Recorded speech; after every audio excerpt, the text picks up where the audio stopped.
नमस्कार, life aviation या YouTube चॅनलवर आपले सहर्ष स्वागत।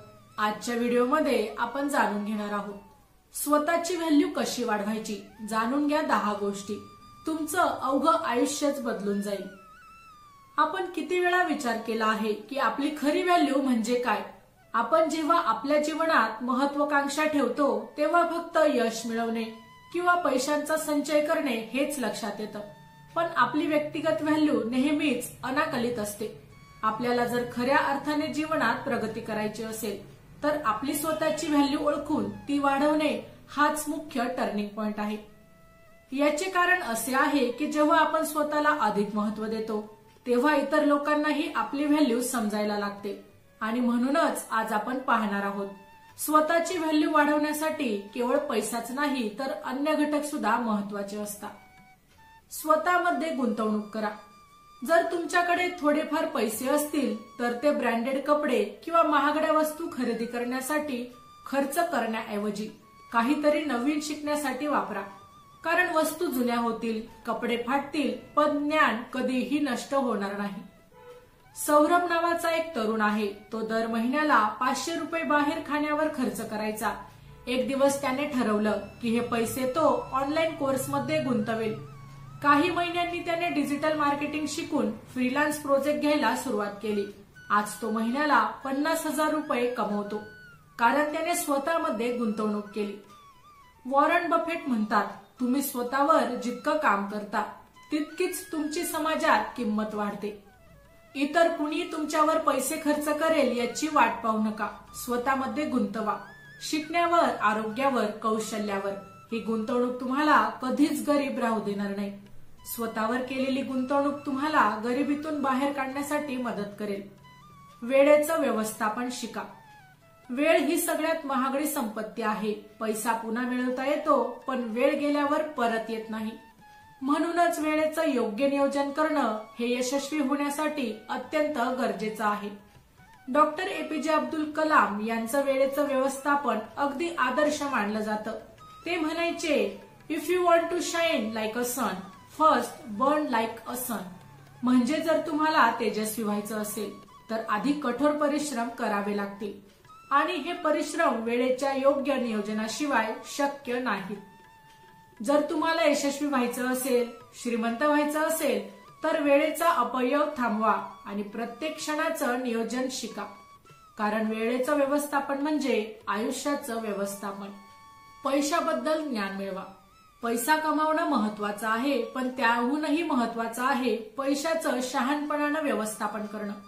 अनेक लोक आयुष्यभर कष्ट करतात, पण योग्य आर्थिक ज्ञान नसल्यामुळे श्रीमंत होण्याचं स्वप्न त्यांचं अपूर्णच राहतं। वॉरन बफेट यांचं नाव घेतल्याशिवाय आर्थिक ज्ञानाचा विषय हा पूर्ण होऊच शकत नाही। ते म्हणतात, आधी बचत करा, मग उरलेल्या पैशांवर खर्च करा। वयाच्या 11व्या वर्षी त्यांनी शेअर मार्केटमध्ये गुंतवणूक सुरू केली होती। आज ते जगातील सर्वात श्रीमंत आणि शहाण्या गुंतवणूकदारांपैकी एक आहेत। रिच डॅड पुअर डॅड पुस्तकाचे लेखक रॉबर्ट कियोसाकी म्हणतात, पैसा तुमच्यासाठी काम करत नसेल तर तुम्ही पैशासाठी आयुष्यभर राबत राहाल। नवल रविकांत हा एक भारतीय मूळचा अमेरिकन उद्योजक आहे। तो नेहमी म्हणतो, learn to make money even when you sleep. याचा अर्थ पैशाचं ज्ञान मिळवून अशा गोष्टींमध्ये गुंतवणूक करा ज्या तुमच्यासाठी सातत्याने उत्पन्न निर्माण करतील, जसे shares, mutual fund, real estate, digital products इत्यादी। शाळा कॉलेजमध्ये आपल्याला पैसे कमवायचं शिक्षण फारसं दिलं जात नाही, म्हणून स्वतःहून शिकावं लागतं। आर्थिक शिक्षण मानवाच्या प्रगतीला हातभार लावण्यासाठी खूप उपयोगी आहे। स्वतःचा पर्सनल ब्रँड तयार करा। आजच्या स्पर्धेच्या युगात तुम्ही किती हुशार आहात हे महत्वाचं आहेच, पण लोकांपर्यंत तुमचं अस्तित्व पोहोचवणं म्हणजे तुमचं पर्सनल ब्रँड तयार करणं हे त्याहूनही आजकाल जास्त महत्वाचं आहे। एलॉन मस्क हा केवळ टेस्ला, स्पेसएक्सचा सीईओ नाही, तर तो स्वतःच एक ब्रँड आहे। त्याचं नाव फक्त काढलं की लोकांना इनोव्हेशन, धाडस आणि वेगळा विचार आठवतो। त्याचं ट्विटरवर उपस्थित राहणं, कमेंट्स करणं आणि निर्णय घेणं हे सगळं त्याच्या ब्रँडचा भाग आहे। अमेझॉनचे संस्थापक जेफ बेझोसच्या मते तुमचं नाव हेच तुमचं ब्रँड असतं. लोक जेव्हा तुमचं नाव ऐकतात तेव्हा त्यांच्या मनात काय येतं हाच खरा ब्रँड. डॉक्टर विकास दिव्यकीर्ती हे आणखी एक उत्तम उदाहरण आहे. ते शिक्षक असूनही त्यांच्या शैलीमुळे, विचारांनी आणि व्यक्तिमत्वामुळे एक मोठं पर्सनल ब्रँड बनलं आहे. हजारो विद्यार्थी त्यांना फॉलो करतात, त्यांचे विचार ऐकण्यासाठी आतुर असतात. जग आज व्यक्तींच्या गुणांपेक्षा तिच्या ओळखींवर जास्त विश्वास ठेवतं. म्हणून तुमचं नाव, काम आणि मूल्य या सगळ्यांचा संगम म्हणजे तुमचं पर्सनल ब्रँड. बोलणं सुधारा. बोलणं ही केवळ एक कला नाही तर यशाचं महत्वाचं साधन आहे. योग्य वेळी योग्य शब्द वापरले तर समोरच्या व्यक्तीचे मन जिंकता येतं.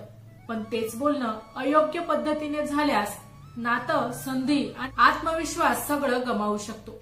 स्वामी विवेकानंद यांचं 1993 मध्ये शिकागोमधील भाषण आजही प्रेरणादायी मानलं जातं. त्यांनी my brothers and sister of America या शब्दांनी आपलं भाषण सुरू केलं आणि अवघं अमेरिकन सभागृह टाळ्यांच्या कडकडाट उभं राहिलं. हे फक्त ज्ञानामुळे नव्हे तर त्यांच्या प्रभावी बोलण्यामुळे. शब्द हे तलवारीसारखे असतात. त्याचा उपयोग कोणाला दुःखी करायला केला जाऊ शकतो किंवा वाचवायला सुद्धा होऊ शकतो. हे पूर्णपणे आपल्यावर अवलंबून असतं.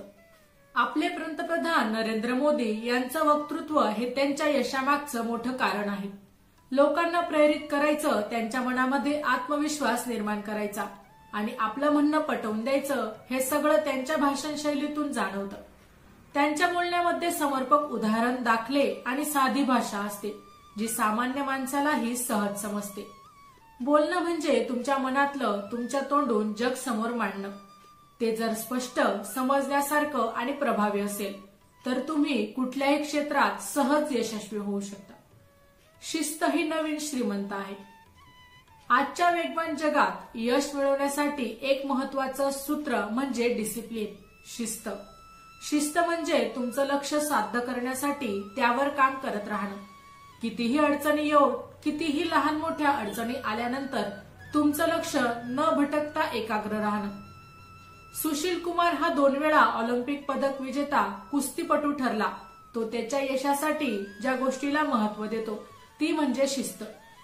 तो रोजची नियमितता आणि कठोर परिश्रम यावर भर देतो, ज्यामुळे त्याला इतरांपेक्षा एक पाऊल पुढे राहता येतं. शिस्त हे तुमचं व्यक्तिमत्व आणि तुमच्या यशाचं मूळ आहे. ज्या व्यक्ती शिस्तीचे पालन करतात त्या व्यक्ती आयुष्यात थांबत नाहीत. यश, संपत्ती आणि प्रतिष्ठा हे सगळं शिस्तीच्या बळावरच साध्य करता येतं. स्वतःचा सर्कल बदला. तुम्हाला यशस्वी व्हायचं असेल तर तुम्हाला तुमच्या आजूबाजूच्या लोकांच्या विचारांची पातळी आणि दृष्टिकोन हवा असतो. तुमची संगती तुमच्या भविष्यावर मोठा परिणाम करते. म्हणून योग्य लोकांची निवड करा, जे तुम्हाला मार्गदर्शन करू शकतात, तुमचा उत्साह वाढवू शकतील आणि तुम्हाला प्रेरित करतील. अशा लोकांची संगत धरा. स्टीव्ह जॉब्स यांना नेहमीच अशी मंडळी निवडायची होती जी नवे विचार सुचवेल, जे इतरांपेक्षा वेगळे असतील. त्यांचा सर्कल जसा असूनही अनोळखी होता, मात्र त्यांनी नेहमीच उत्कृष्टतेच्या शोधात असे लोक आपल्या सर्कलमध्ये घेतले. त्यांनी आपली कंपनी ऍपल ही एका वेगळ्या दृष्टिकोनातून मोठी केली आणि यामध्ये त्यांचा सर्कल एक चांगला मार्गदर्शक ठरला आहे. थोडक्यात काय, तुमचा सर्कल तुमचं भविष्य तयार करतो. जर तुम्हाला मोठं यश मिळवायचं असेल तर तुमचं सर्कल अशा लोकांनी भरलेलं असायला हवं जे तुम्हाला नेहमीच प्रेरणा देतील. बोलण्याआधी ऐकायला शिका. बहुतेक लोकांना फक्त बोलणं माहीत असतं, ऐकणं माहीत नसतं. पण उत्तम संवादाची सुरुवात ऐकण्यापासूनच होते, हे विसरून चालणार नाही. जेव्हा तुम्ही इतरांचं म्हणणं ऐकून घेता तेव्हाच त्यांचं मत समजून घेऊन विचारपूर्वक प्रतिक्रिया देऊ शकता. महात्मा गांधी यांचं जीवन हे याचं एक उत्तम उदाहरण आहे. ते नेहमी म्हणायचे, कोण काय म्हणत आहे हे ऐका आणि त्याचा आदर करा. त्यांची संवाद शैली म्हणजे फक्त बोलणं नव्हे तर समोरच्याचे विचार समजून दिलेल्या विचारांवर चांगली प्रतिक्रिया देणं. यामुळे त्यांना त्यांच्या प्रत्येक यशात लोकांचा विश्वास आणि समर्थन मिळालं. आपल्याला 2 कान आहेत आणि 1 तोंड, म्हणून अधिक ऐकून घ्या आणि कमी बोला. बराक ओबामा हेही एक उत्तम श्रोता होते. त्यांच्या चर्चांमध्ये ते नेहमी समोरच्याचे विचार ऐकून त्यावर शांत आणि प्रभावी प्रतिसाद देतात. या कारणामुळे त्यांना लोकांमध्ये विश्वास मिळाला आणि एक उत्तम नेता म्हणून ते ओळखले गेले. समोरच्या व्यक्तीचे म्हणणे ऐकून घेणे तुमचं व्यक्तिमत्व, संवादाची क्षमता आणि आत्मविश्वास वाढवण्यासाठी आवश्यक आहे. जेव्हा तुम्ही इतरांचं म्हणणं ऐकून घेता तेव्हा त्यांचा विश्वास आणि आदर मिळवतात. प्रॉब्लेम सॉल्व्हर बना. जगातील प्रत्येक यशस्वी व्यक्तीने एक गोष्ट शिकली पाहिजे. समस्या येतात आणि त्याचं निराकरण करणं हेच यशाचं खरं सूत्र आहे. जर तुम्ही समस्यांना संधी म्हणून पाहू शकता तर तुम्ही एका टप्प्याने पुढे जात आहात. सत्यमेव जयतेचा निर्माता आमिर खान एक उत्तम प्रॉब्लेम सॉल्व्हर आहे. जेव्हा ते एखाद्या समस्येवर काम करत असतात तेव्हा त्यात त्याचे समाधान शोधण्याची क्षमता दिसून येते. तलाश या चित्रपटात त्यांना एक गहन समस्या मांडली होती आणि त्यांनी ती एका वेगळ्या दृष्टिकोनातून सोडवली. त्यांच्या कामात समस्यांचा विचार करणे आणि त्यावर उपाय शोधणे हे महत्वाचे आहे. थोडक्यात काय तर संसारात जी माणसं समस्यांचा सामना करतात आणि त्यांचे निराकरण करतात त्यांचं यश निश्चित आहे. तुम्ही तुम्हाला आलेल्या प्रत्येक समस्येचं निराकरण संधी म्हणून पहा आणि त्या समस्यावर काम करा, कारण समस्यांचं निराकरण केल्याने यश हे निश्चित मिळतं. ऍक्टिव्ह इन्कमवर थांबू नका, पॅसिव्ह सोर्स तयार करा. आजकाल फक्त ऍक्टिव्ह इन्कमवर अवलंबून राहणं हीच एक मोठी चूक ठरू शकते. जरी आपल्याला चांगली नोकरी असो किंवा एखादी व्यावसायिक कामगिरी, तरी सुद्धा आपली आर्थिक स्थिती मजबूत करायला आणि दीर्घकालीन यश मिळवण्यासाठी पॅसिव्ह इन्कम सोर्स तयार करणं अत्यंत आवश्यक आहे. वॉरन बफेटचे यश त्यांच्या ऍक्टिव्ह इन्कमवर आधारित नाही, तर त्याने ज्या पद्धतीने पॅसिव्ह इन्कम सोर्स तयार केले त्या दृष्टिकोनातून आहे. त्याने शेअर्स, रिअल इस्टेट आणि विविध व्यावसायिक योजनेत गुंतवणूक केली, ज्यामुळे त्याला सातत्याने उत्पन्न मिळत राहिलं, अगदी झोपेत असतानाही. माहिती आवडली असेल तर अवश्य शेअर करा. अशाच प्रकारची नवनवीन माहिती मिळवण्यासाठी आमच्या लाईफ एव्हिएशन या युट्यूब चॅनलला अवश्य सबस्क्राईब करा. धन्यवाद.